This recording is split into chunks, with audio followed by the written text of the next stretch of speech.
Fala galera, tudo beleza? Meu nome é André, eu sou fã de luta livre há mais de 30 anos e no vídeo de hoje nós vamos falar sobre o SmackDown desse último dia 25 de julho de 2025, o show que foi um tributo para Hulk Hogan, o nosso lendário lutador de luta livre dos anos 80 e 90 que faleceu anteontem, e nós tivemos também alguns desenvolvimentos para o SummerSlam. Então, um show bem interessante. Se você perdeu e quiser saber tudo o que aconteceu no show, assista esse vídeo até o final, porque eu tenho certeza que isso vai te ajudar a se manter antenado para o SummerSlam que vai acontecer na semana que vem.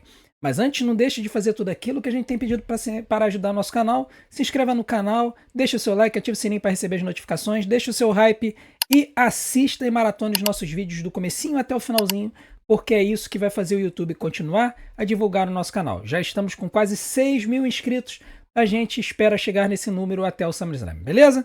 Bom, vamos para o nosso SmackDown.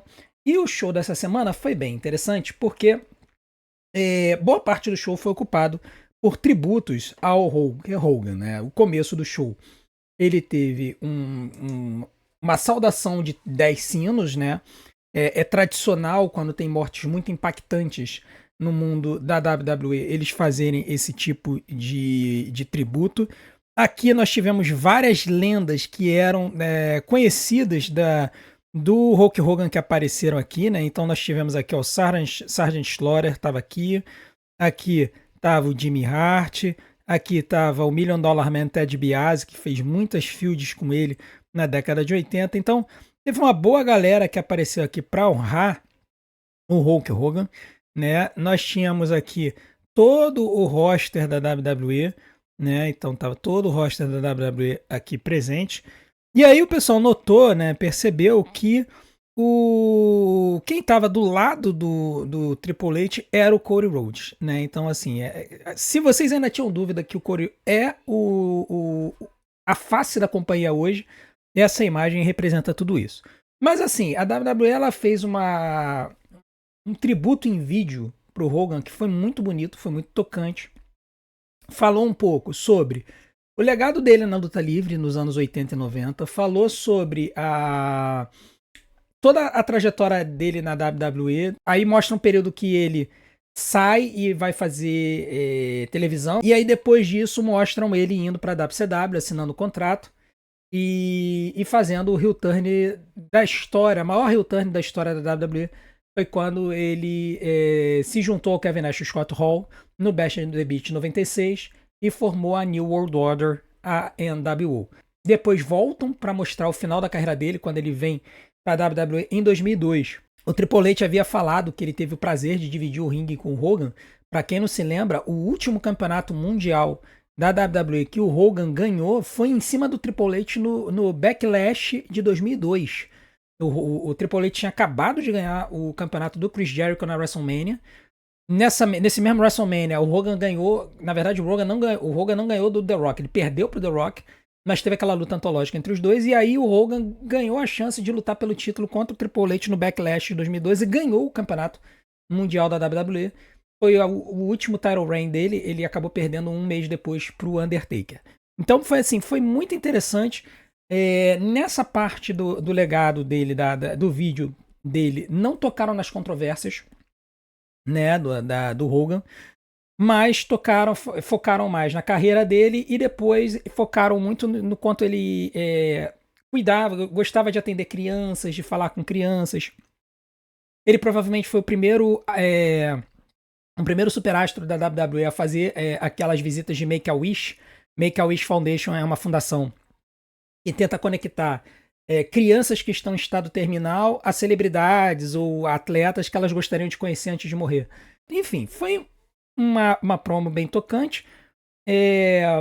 Para quem é fã de luta livre e que acompanhou o Hogan naquela época, que é o meu caso, né?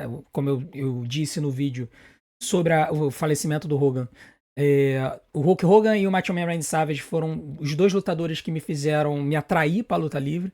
O Macho Man já faleceu e o Hogan falecendo agora, então foi um impacto bem grande.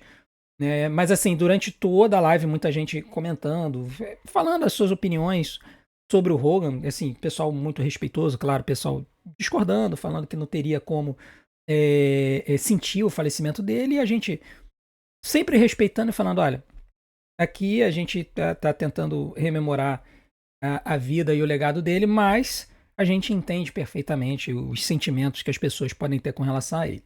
Enfim, depois do tributo, a gente entrou no show propriamente dito. E aí foi muito engraçado, porque começou com o Logan Paul. Logan Paul é da cidade de Cleveland, o show foi em Cleveland, tá? E como eu previ por Cleveland ser um estado majoritariamente republicano, o público não vaiou em nenhum momento o Hulk Hogan ou os tributos e os vídeos com relação a ele. Tá? O Logan Paul veio pro ringue, veio falar com o público, deu uma esculhambada no público, falou que o público não sabia o que era grandeza e tudo mais. E aí foi muito engraçado que quando o público começou a vaiar ele, ele falou assim, pô, mas por que vocês estão me vaiando agora se há pouco tempo atrás vocês estavam falando thank you Logan, obrigado Logan. Na verdade não estavam falando obrigado Logan, estavam falando obrigado Hogan, né? E aí, cara, o Logan Paul é sensacional, meu irmão. Eu tô começando a me render esse cara, porque ele, olha, se você tira todos os problemas que ele tem do lado de fora, né, que ele teve, ele como persona acertou em cheio essa persona vilanesca, completamente louca das ideias, que acha que as coisas acontecem, que o mundo gira ao redor dele. Tá muito bem construído e a gente sabe que ele no ringue é muito bom. Se ele permanecer como lutador, né, e ele, assim, abandonar um pouquinho, né, a vida, não é abandonar a vida dele de youtuber, né, até porque a WWE trouxe o programa dele para dentro da rede de programas apresentados pela WWE. Mas se ele focar um pouco na luta livre, se ele for mais constante, lutar constantemente e tudo mais, eu acho que eu vou acabar me rendendo a esse cara, porque, assim, ele é muito bom como vilão no ringue. É sensacional. Esse cara tem que ser vilão eterno da WWE. Enfim, aí é aquela coisa, né? Ele dá aquela esculhambada nos outsiders que vêm pro mundo da luta livre. E ele é um outsider, né? Apesar de que ele já luta na WWE há 3 anos, mas enfim.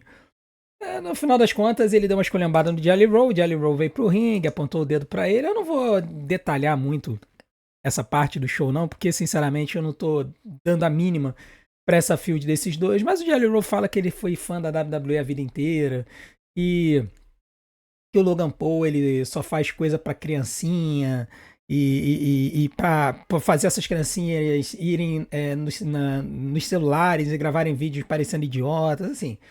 Falou verdades, mas sinceramente eu não tô muito focado nessa field. Depois o Drew McIntyre aparece pra proteger o Logan Paul, aí o Jelly Roll fala, você acham que eu seria idiota de vir aqui sozinho? E aí aparece o Randy Orton, e aí o pessoal começa a se arrebentar, o Drew e o Randy Orton se arrebentam do lado de fora, o Logan Paul vai pra cima do Jelly Roll e o Jelly Roll aplica um Black Holes, né? Muito bem dado no final. E aí ele com o Orton fica no ringue, o Drew McIntyre e o Logan Paul vão embora. Então, assim, é uma field que em matéria de história eu não tô ligando muito. Pode ser que acabe dando alguma coisa boa no SummerSlam. As notícias que a gente tem dos Estados Unidos é que o Jelly Roll se mudou para Orlando, que é onde fica o Performance Center da WWE, e ele está treinando diariamente para a luta dele no SummerSlam. Então, o cara tá levando a sério essa luta, e assim, sempre que uma pessoa de Hollywood vem, trata a luta livre a sério, a ponto de se mudar para a cidade onde fica o Performance Center da WWE e treinar todo dia, ele ganha o meu respeito, tá? Se o cara tá levando a coisa a sério, ele tratando o negócio com respeito, ele tem o meu respeito. Então, essa luta ganhou o meu respeito no SummerSlam. Vai ser uma grande luta? Duvido. Apesar de que Randy Orton e Drew McIntyre podem carregar a luta. Mas, pra mim, eu acho que pelo menos eu não vou mais esculhambar essa luta e a escolha da WWE por colocar o Logan Paul e o Jelly Roll no ringue, porque pelo menos o Jelly Roll tá treinando pra isso. Depois disso, nós tivemos a primeira luta da noite, Alexa Bliss e Roxanne Perez. Foi uma boa luta. Mas a gente reparou uma história durante o show inteiro. Todas as lutas tiveram um tempo um pouquinho menor do que o normal. Geralmente as lutas de televisão na WWE, num show da WWE, tem de 10 a 11 minutos, com um intervalo comercial. E quando a luta tem mais tempo, ela costuma ter de 15 a 20 minutos com 2 intervalos comerciais. E todas as lutas tiveram 8 minutos ou menos, tá? Então deu pra ver que eles encurtaram as lutas por causa do tributo ao Hogan, e isso prejudicou um pouquinho a qualidade do show, mas a gente compreende por causa da situação e do momento. Mas enfim, foi uma luta boa. A Alexa Bliss e a Roxane trocaram momentos em que elas estiveram por cima. Teve um detalhe interessante, é que a Charlotte Flair entrou no ringue usando os pompons, né, de cheerleader, né, aquela história de uma torcer para outra, né. A Alexa Bliss torceu para Charlotte com os pompons na semana passada, e dessa vez a Charlotte estava assim, meio que torcendo a cara, fazendo assim e tal, né.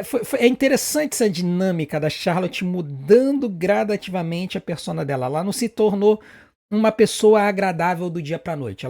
É como se a Alexa Bliss tivesse colocando um pouco de bondade, de generosidade, de gentileza e de amabilidade no coração da Charlotte aos poucos ao longo das semanas que elas estão juntas, né? Então tá sendo bem legal. Teve esse momento em que a Alexa Bliss mandou um Cannonball pra cima da Roxane Perez do apron pro chão. A Roxane Perez foi se meter na frente da Alexa Bliss e a Charlotte Flair foi e se botou na frente, né? As duas ficaram cara a cara.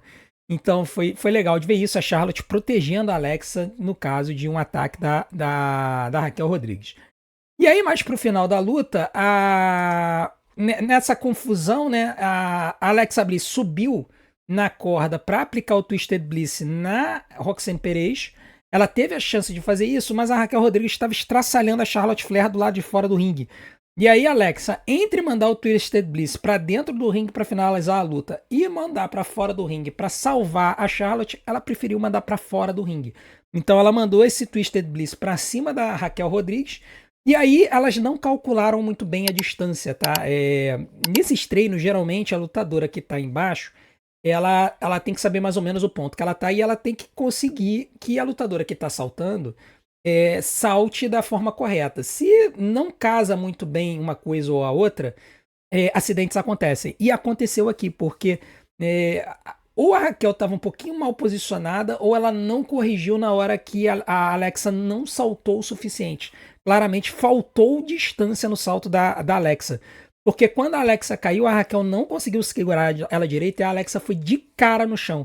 E aí, nisso, ela acabou machucando o nariz e começou a sangrar. Não sabemos se ela quebrou o nariz, não pareceu ter quebrado o nariz, mas parece que sangrou. Ela, depois da luta, a Charlotte estava checando ela e tudo mais, e a Alexa estava falando que ela estava bem, que ela estava bem, que ela estava bem. Mas o fato é que depois disso, a Alexa voltou pro ringue, a Roxane Perez fez um rolamento nela, segurou na corda e segurou no calção da Alexa Bliss. E aí ela conseguiu o pinfall para 3. Então, vitória da Roxane Perez numa luta de 8 minutos, 2 estrelas e 3 quartos, tá? Assim, luta abaixo de 10 minutos não tem como dar uma nota muito maior do que isso. E o final com o rolamento preserva os lutadores pro SummerSlam, né? Não tem aquele final definitivo. Muita gente reclama dos rolamentos da morte, mas esse é um tipo de golpe que preserva as lutadoras para um final mais decisivo numa luta posterior. E a cara da Alexa Bliss, coitada, olha só. Olha o estado que ficou a carinha dela, né? Então, assim, foi ficou bem sinistro, mas eu não sei se ela quebrou o nariz, pelo menos não parecia. Tá, deu uma inchada, mas eu acho que não quebrou, não. Vamos ver como é que vai ficar o status delas pro SummerSlam, porque se tiver uma fratura no nariz, talvez a WWE não deixe que essa luta aconteça, tá? Então, inclusive vai ser uma referência com uma outra luta que vai acontecer pra frente, né? Uma situação que vai acontecer pra frente no show, que eu tô pensando aqui agora, enquanto eu tô gravando o vídeo. Pode ser por isso que eles falaram uma coisa no roteiro e a gente vai comentar sobre isso mais tarde. Depois disso, estava tendo uma entrevista. A Jade Cargill deu uma entrevista pra Cat Kelly. Ela falou que ela seria campeã e tudo mais. Ela saiu. Aí apareceu a Chelsea Green para começar a falar com a Cat. Começou a falar mal da Jade Cargill.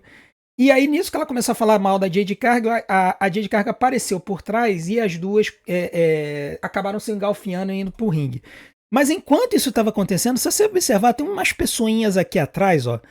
Essas pessoinhas aqui atrás, na hora pareceu que era o Solo Sikoa e o grupo dele conversando com um bando de policiais, mas não era. Essa pessoa aqui identificaram que era o The Miz, e isso seria importante. Então, O Solo Sikoa e o MFT estavam conversando com o The Miz, e isso vai ter uma consequência mais pra frente do show. Mas o fato é que aqui na frente da tela, a Chelsea Green e a Jade Cargill começam a se engalfinhar. Na verdade, a Jade Cargill estraçalha a Chelsea Green. E aí elas acabam indo pro ringue, né? A Jade Cargill manda e carrega a Chelsea Green pro ringue. Um juiz vai junto e acontece uma luta, assim, do nada, né? E a luta, basicamente, é uma luta pra Jade Cargill estraçalhar com a Chelsea Green. A Chelsea Green ela chegou a ter alguns movimentos durante a luta. Ela chegou a aplicar um Rough Rider em um zigue-zague. Rough Rider era o finalizador do marido dela, o Matt Cardona, até hoje é, no cenário independente. E o zigue-zague era o finalizador do Dolph Ziggler, né? Que hoje luta na TNA como Nick Nemeth. Enfim, foi uma luta boa. A Chelsea até teve alguns movimentos, mas na hora que ela foi aplicar o Unpretty Her na Jade Cargill, esse movimento acabou deixando ela, assim, na situação perfeita para ela tomar o Jaded, e ela acabou tomando o Jaded para a vitória da Jade Cargill, né? A Jade acabou fazendo pinfall. Então, vitória da Jade Cargill, uma luta de 5 minutos, foi muito rápida. Eu vou dar uma estrela e meia, não tem como uma luta de 5 minutos dar mais do que isso. Foi um squash, basicamente, da Jade Cargill. E aqui nos chama atenção, porque isso basicamente garante para nós que a Chelsea Green e o Secret Harvest foram pro Monday Night Raw. Ela estava no SmackDown até ontem, né? A Chelsea foi campeã dos Estados Unidos, a campeã inaugural dos Estados Unidos, o título é do SmackDown.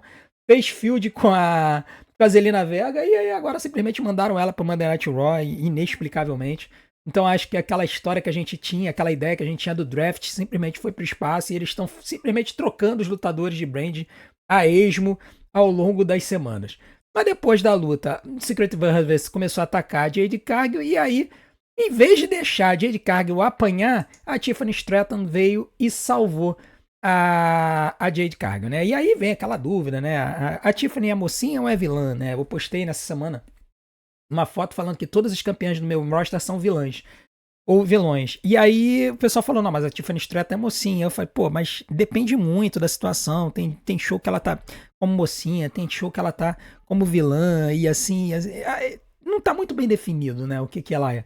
Mas no final das contas, nesse momento ela veio como mocinha, ela salvou a Jade Cargill, e aí a Jade pegou o cinturão do chão, né, isso é meio que uma ofensa, né, você pegar o cinturão do campeão, pegar na mão, mas ela não só pegou o cinturão, ela abraçou o cinturão, deu um beijinho no cinturão, não sei o que. Eu fiquei olhando, falei, mas tá uma coisa que eles estão já há algum tempo. Assim, esse tipo de postura é uma postura de uma vilã. Será que eles vão fazer um heel turn na Jade Cargill para tornar ela uma campeã heel dominante? A se ver, vamos ver no SummerSlam. Depois disso, nós tivemos um momento fofo nos bastidores entre a Alexa e a Charlotte. A Charlotte pergunta se ela tá bem. A Alexa fala que tá. A Alexa, né? O que você tá querendo? Aí a Charlotte, não, eu tô perguntando porque nós somos parceiras, né? E a Alexa fala, amigas que você ia falar, né?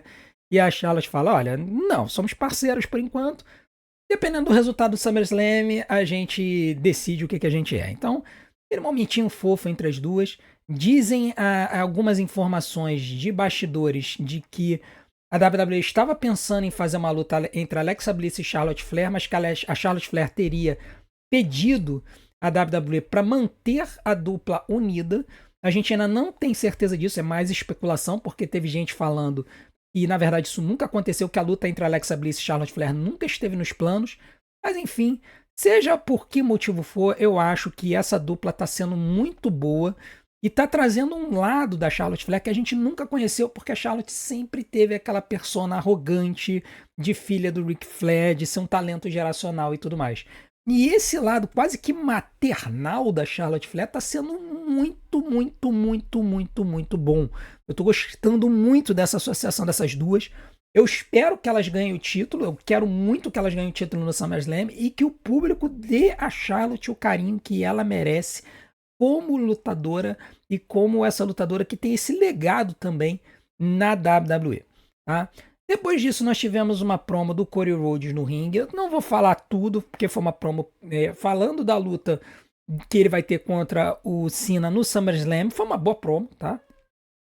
E assim, só alguns pontos da promo dele. Ele falou que a Street Fight dele contra o Cena vai ser sobre violência, então Eu imagino que o bicho vai pegar, mas o bicho vai pegar ao estilo WWE, nada de garfos na testa do adversário, como aconteceu no All-In, não, tá? Ele falou também que ele não quer lutar contra o Cena atual, ele quer o Cena clássico, com música, corrida pro ringue, fala com o Stu e etc. O Stu é o cameraman que fica ali na entrada, né, do ringue, e o Cena sempre falava com o Stu, falando, Stu, hora de trabalhar, tal, não sei o quê. E ele fala que ele quer o Cena clássico porque ele quer saber se ele consegue provar ser o melhor entre os dois. Então, tem uma lógica na ideia do Corey. Ele não quer o Cena covarde, ele quer o Cena que entrega tudo até o final, o hustle, loyalty, respect. Então a promo do Corey faz sentido, mas eu acho que a gente não vai ter esse Cena no SummerSlam, tá? Enfim, foi uma promo boa que trouxe um pouco mais de sentido para a luta. Depois disso, nós tivemos um segmento nos bastidores. O Jacob Fatu estava falando para a câmera que ele ia destruir o Solo Sikoa na jaula no SummerSlam, quando o The Miz apareceu, né? E a gente está em Cleveland, que é a cidade natal do The Miz. E ele diz que ele quer se vingar do que o Jacob Fatu fez 6 semanas atrás. Para quem não se lembra, o Jacob tirou o The Miz de circulação com um hip attack, com um salt, né? E ele pediu pro Nick Aldis uma luta entre eles, pois Cleveland é a terra natal dele, e ele é o The Miz e ele é Awesome, né? E aí, depois disso, ele ainda termina dando um tapa na cara do Jacob Fatu, que é um negócio, assim, impensável, né? Você dar um tapa na cara do Jacob Fatu é uma coisa que, assim, a gente olha e fala, meu Deus, como assim? Né? Só que tem uma coisa assim, só para comentar com vocês, né? O The Miz sumiu 6 semanas, porque ele provavelmente estava gravando o American Gladiators, né? Ele vai ser o host do American Gladiators, que vai passar no Prime Video, se não me engano. A Prime Video comprou os direitos da American Gladiators e ele vai ser o host, vai ser o anfitrião da série, né? Então é possível que ele estivesse gravando o American Gladiators. E aí ele pegou uma pausa para poder ir para a terra natal dele fazer essa luta. Claramente essa luta foi provocada pelos MFTs do Solo Sikoa, né? O Solo Sikoa apareceu conversando com o The Miz nos bastidores, provavelmente provocando ele para ele provocar uma luta contra o Jacob Fatu. Depois disso nós tivemos um segmento do Damian Priest e do Aleister Black, que foram assim uma entrevista entre os dois. Na verdade, assim, uma promo do Aleister Black nos bastidores e uma promo do Damian Priest nos bastidores. Eu não vou entrar em detalhes sobre essa promo, que foi aquele tipo de promo encadeada, né? Que fala um, depois fala outro. É impossível de traduzir, mas basicamente foi uma promo legal em que eles falam um pouquinho da persona deles e tudo mais, essa persona mais dark, etc. E a WWE resolveu marcar uma luta entre os dois pro SmackDown. E eles falaram que a luta era para o SmackDown na próxima sexta-feira. Então foi interessante ver a WWE marcando essa luta, uma luta que muita gente achava que de repente poderia acontecer no SummerSlam, vai acontecer no SmackDown anterior ao SummerSlam. Depois disso nós tivemos a luta entre o The Miz e o Jacob Fatu, e eu também não vou entrar muito em detalhes na luta, porque foi uma luta decente. O The Miz até teve alguns tipos de movimentos, mas no final das contas, o Jacob Fatu ele deu um suicide dive do lado de fora, atacando o The Miz e o MFTs, porque no meio da luta os MFTs tiraram o The Miz do ringue para poder evitar que ele recebesse ataques. Então o Jacob Fatu mandou esse suicide dive neles. O Talatonga e o Solo Sikoa tentaram vir para cima, ele jogou o Talatonga no poste, deu um super kick no Solo, ele pegou o The Miz, jogou no ringue, né? Ele volta pro ringue, o The Miz corre nas cordas, o Jacob Fatu levanta ele e manda um pop-up Saman Drop para 3. E aí foi surpreendente ver o Jacob ganhando uma luta com o pop-up Saman Drop, que não é o finalizador dele. O finalizador dele é o Moonsault. Enfim, vitória do Jacob, uma luta que teve 8 minutos, que eu vou dar 3 estrelas, porque acabou sendo uma boa luta no curto espaço de tempo que ela teve, né? Então, o uso do Samoan Drop como finalizador é legal, porque faz com que quando um lutador chute dele, acabe sendo mais interessante, né? Então, acaba sendo interessante e aí o público vibra e curte tudo mais quando acontece. Depois disso, os MFTs invadiram o ringue, começaram a estraçalhar o Jacob Fatu. O Jimmy Uso veio para tentar ajudar, trouxe uma cadeira para tentar igualar as coisas. Ele deu essa cadeirada no Talatonga, o Talatonga não vendeu. Ele simplesmente chegou e se levantou e foi para cima do Jimmy. Ele conseguiu atacar o Jimmy Uso e depois os 4 estraçalharam o Jacob Fatu. O Solo Sikoa aplicou o Samoan Spike e depois segurou e levantou o seu cinturão dos Estados Unidos junto com o seu grupo. Então, assim, é uma história que continua. O Solo Sikoa saiu por cima hoje. Não sabemos se eles vão se engalfinhar na próxima sexta-feira antes do SummerSlam. Mas a ideia da luta na jaula é justamente impedir que essa galera toda invada e atrapalhe a luta, né? E vamos ver como é que vai ser. Eu estou em dúvida sobre o resultado dessa luta. A gente vai ter que ver até sexta-feira. Eu devo gravar o preview do show na quinta-feira, talvez. Então vamos ver até lá quem que eu vou decidir que vai ser o vencedor dessa luta. Depois disso tivemos um segmento nos bastidores que o Street Profits estavam sendo entrevistados sobre o fato de eles não terem participado da luta pelo posto desafiante número 1 pelo campeonato de duplas na semana passada. E aí a entrevista foi interrompida, né? Eles falaram que era difícil enfrentar o White Six, eles eram um tipo diferente de dupla, eles teriam que usar um tipo diferente de ataque e tudo mais. O Johnny Gargano e o Tommaso Ciampa apareceram no ringue, apareceram no backstage, e aí eles começaram a discutir com eles, falando que eles não sabem o que fazem, não sei o que, pelo menos eles têm um plano. E aí isso chamou atenção, a gente ficou pensando, pô, que tipo de plano é esse, né? Vamos ver. Depois disso, teve uma cena nos bastidores com a Zelina Vega batendo de frente com a Julia. E aí, quando ela foi falar com a Julia, apareceu a Kiana James. Kiana James é uma lutadora que subiu do NXT no ano passado, fez uma meia dúzia de lutas no main roster e aí estourou o joelho. E ficou 1 ano fora. E ela tá voltando agora e ela voltou como a representante da Julia. Ou seja, colaram uma americana para ser a porta-voz da Julia. Apesar da Julia estar trabalhando para falar inglês melhor, eles botaram uma americana para falar pela Julia. E foi uma forma de encaixar a Kiana James na história, né? Basicamente, a Kiana disse que para falar com a Julia tinha que falar com ela. A Zelina Vega chama a Kiana James de clipboard Karen, falando de pessoas que passeiam pelos escritórios com uma prancheta, vendo o que está acontecendo, né? Sendo uma mandona do escritório, né? Karen é um nome próprio nos Estados Unidos que virou gíria de uma pessoa mandona que se acha no direito de fazer os outros fazer as coisas segundo o que ela pensa e tudo mais. A Zelina Vega, então, ela vai e fala o seguinte: olha, eu quero uma luta contra você, Julia, eu quero a minha revanche. E aí a Kiana James chega e fala: olha, eu tô 2 passos na tua frente, eu falei com o Nick Aldis e a gente vai ter uma luta para a próxima semana. E aí por que é relevante ela ter falado nós vamos ter uma luta na próxima semana? Porque a Kiana James não disse se a luta vai ser no SmackDown ou se a luta vai ser no SummerSlam. E isso chamou muita atenção, porque pela lógica eles tinham que ter definido. Geralmente eles definem quando vai acontecer essa luta. O grande problema é que pode ser que eles estejam guardando essa luta como coringa para o SummerSlam, se na hora de eles montarem o show perceberem que está faltando tempo. Então, se isso acontecer, eles devem terminar de montar o show essa semana, montando com todos os segmentos, com todas as propagandas e tudo mais. Se eles perceberem que está faltando tempo no show, eu acredito que eles vão botar essa luta no SummerSlam e eles devem anunciar ao longo da semana. Mas se o tempo tiver curto, eles devem colocar essa luta no SmackDown. E além disso, eu acredito que eles devem ter pedido para a Kiana James ter falado que elas iam lutar na próxima semana para o caso da Alexa Bliss não conseguir lutar por causa do problema dela no nariz. Lembrando que quando a Chelsea Green quebrou o nariz, ela ficou umas semanas fora. Aproximadamente 4 semanas fora.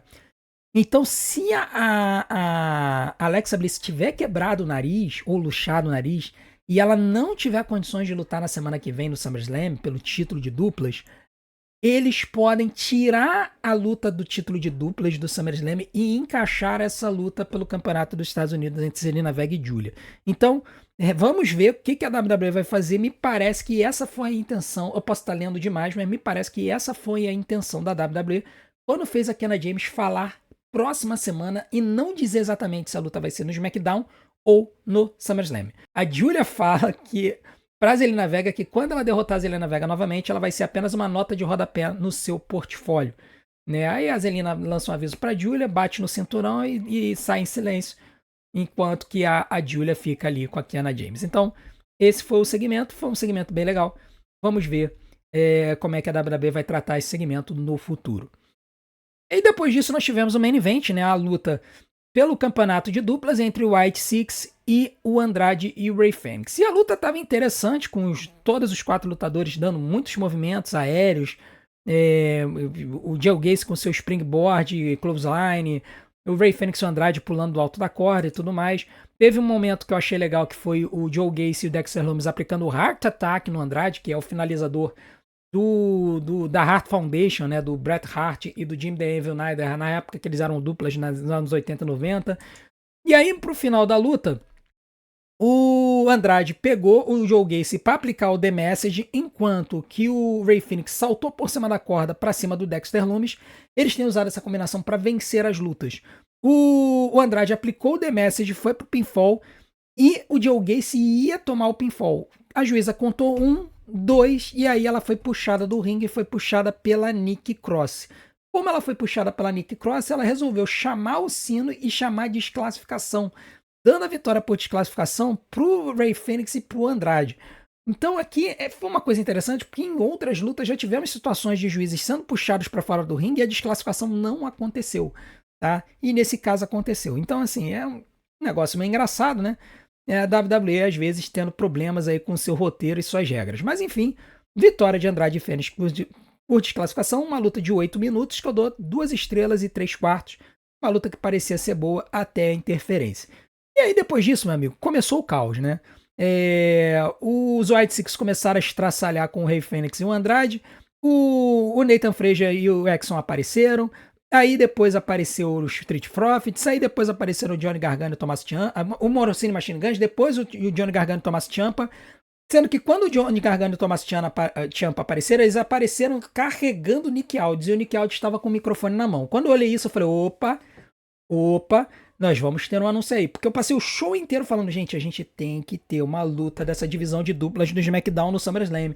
Eles não podem cometer o mesmo erro que eles cometeram na WrestleMania, porque eles não botaram uma luta com essa divisão na WrestleMania, fizeram uma luta TLC no SmackDown seguinte, e quando teve o SmackDown seguinte, eles fizeram uma luta 5 estrelas, né? Então, eles têm que corrigir esse erro.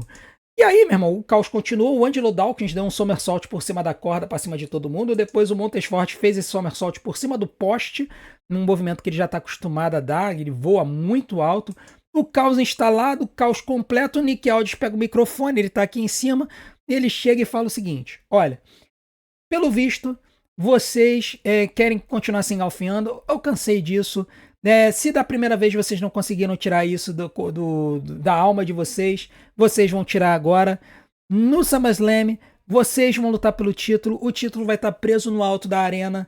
E a luta será Tables, Ladders and Chairs. Então, senhoras e senhores, teremos uma luta TLC com toda a divisão de duplas do SmackDown no SummerSlam. TLC com 12 pessoas no... Cara, vai ser o caos, cara. Olha, essa luta vai ser o caos. Eu não sei se ela vai ser 5 estrelas de novo, porque eu acho que vai ter muita gente, então pode ser que nesse caos acabe não dando muito certo, e no SummerSlam com aquela montoeira de comercial, é capaz dessa luta não ter o tempo devido. Lembrando que a luta TLC no SmackDown, quando eles fizeram depois da WrestleMania, teve uns 20 minutos, então assim, se essa luta tiver uns 20 minutos, pode ser que chegue perto de 5 estrelas, mas eu acho que vai ser um caos tão grande que não chegue lá. Mas enfim, quem deve participar dessa luta? Rey Fênix e Andrade, Morricone Machine Guns, DIY, Wyatt e Street Profits. Essas são as 5 duplas que estavam envolvidas nesse caos aí, né? Eu não acho que, por exemplo, Los Garza vão participar, porque eles não estavam presentes nesse caos. Então não sei se os Los Garza irão participar. Eu acho que vão ser essas 5 duplas que vão participar. White Six, Rey Fênix, Andrade, Morricone Machine Guns, DIY e Street Profits, tá? E aí o caos continuou, eles continuaram se matando. Johnny Gargano tem um splash na alta da terceira corda, e no final os White Six saíram da arena com os seus belíssimos cinturões de campeões de duplas da WWE. Enfim, pra mim, gente, olha só, o show em si não foi essas coisas, tá? Por causa do tempo que foi encurtado do show por causa dos tributos ao Hogan. Esse é aquele momento que a gente talvez gostaria que o show tivesse 3 horas em vez de 2. né? Eu acho que com um show de 3 horas eles teriam conseguido fazer um show muito melhor, fazendo tributo ao Hogan. Mas eles reduziram para 2 horas e aí aconteceu essa situação. Isso estragou um pouco a qualidade das lutas. Eles claramente encurtaram algumas lutas, encurtaram alguns segmentos. Mas enfim, para mim o show tinha sido 5,5 até a hora da revelação da luta TLC. E eles fizeram tão bem feito essa revelação da luta para uma luta TLC que eu vou aumentar a nota para 6,5. Tá? Então, para mim, o show foi 6,5. A WWE é mestre em terminar um show com uma cena impactante. E eu acho que essa pode ser uma das maiores lutas da história do SummerSlam, se eles fizerem bem feito. Também pode ser um caos completo, ser um desastre, mas eu acho que tem um potencial enorme. Com relação ao SummerSlam, agora nós temos 12 lutas confirmadas. Ainda há espaço para pelo menos mais 2. Pode ser que eles encaixem Zelina Vega e Giulia no card se tiver faltando tempo. Se isso acontecer, eles podem pegar mais alguma luta do Monday Night Raw e colocar no show. Qual luta? Não sabemos. Vamos ter que aguardar para ver. Mas me espanta, por exemplo, Nikki Bella não estar incluída no show. Então, como ela é do Monday Night Raw, vamos ver se eles vão dar um jeito de colocar a Nikki Bella no SummerSlam. Beleza, galera? Então, com isso, a gente termina o nosso review de hoje. Desde já, eu agradeço a presença de vocês na nossa live ontem. A gente teve um desempenho muito bom. Quero convidar vocês para a nossa próxima live, que vai ser na semana que vem no Monday Night Raw. E lembrando que nós teremos live na semana que vem. Segunda-feira para o Raw, quarta-feira para o SmackDown, ou melhor, quarta-feira para o AEW Dynamite, né? Sexta-feira para o SmackDown. E aí nós teremos SummerSlam no sábado. Teremos live, provavelmente entrando 1 hora antes para a gente conversar bastante sobre o show, sobre o pre-show e tudo mais. Domingo, novamente, live do SummerSlam, provavelmente entrando 1 hora antes. E segunda-feira, live do Monday Night Raw. Beleza? Então vamos ter live a semana inteira e eu conto com a presença de vocês. Para continuar ajudando o nosso canal, não deixem de assistir nossos vídeos, porque o YouTube vai divulgar a gente se vocês assistirem os nossos vídeos. Vou deixar opções aqui na tela para vocês maratonarem. Desde já eu agradeço a audiência de vocês. A gente se vê do outro lado. Um grande abraço, um bom fim de semana. Até a próxima.